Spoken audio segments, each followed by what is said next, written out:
आज ମୁଁ ବନେଇବି ଜାମୁକୋଳି ଜୁସ୍। ମୁଁ କିଛି ଜାମୁକୋଳି ନେଇଛି, ପ୍ରେସରରେ ତାକୁ ଦେଇଦେବା। ପ୍ରେସର ଦେଇ ଗ୍ୟାସରେ ବସେଇ ନେବା ଗୋଟେ ହୁଇସିଲ୍ ଆସିବା ପର୍ଯ୍ୟନ୍ତ। ତାପରେ ତାକୁ ସିଝିଗଲା ପରେ ତାକୁ ସମ୍ପୂର୍ଣ୍ଣ ଭାବେ ଚକଟି ଦେବା। ଚକଟିକି ତାର ମଞ୍ଜିକୁ ବାହାରକୁ ବାହାର କରିନେବା। ଏବେ ଚକଟି ସାରିକି ତାକୁ ଗୋଟେ ଗ୍ରାଇଣ୍ଡର ଜାରରେ ଗ୍ରାଇଣ୍ଡିଙ୍ଗ କରିନେବା।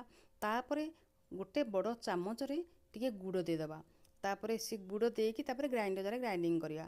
ଏବେ ପାଣି ଛଣା ସାହାଯ୍ୟରେ ତାକୁ ମୁଁ ଛାଣି ନେଲି ଏବଂ ଖଦଡ଼ା ଅଂଶ ବାହାରକୁ ବାହାର କରିନେଲି। ତାପରେ ଗ୍ଲାସକୁ କାଢ଼ି ନେବା।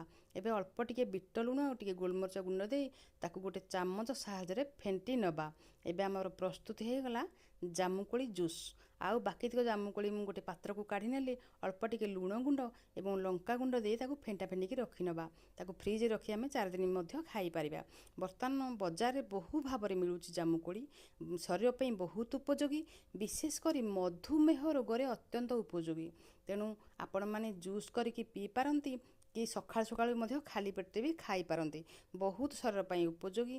ତେଣୁ ଆପଣମାନେ ଖାଆନ୍ତୁ କି ଜୁସ୍ କରିକି ପିଅନ୍ତୁ। ତେଣୁ ଯଦି ଏ ଭିଡ଼ିଓଟି ଭଲ ଲାଗେ ତାହେଲେ ଗୋଟିଏ ଲାଇକ୍ କରିବେ। ସମସ୍ତଙ୍କୁ ଜୟଗୁରୁ।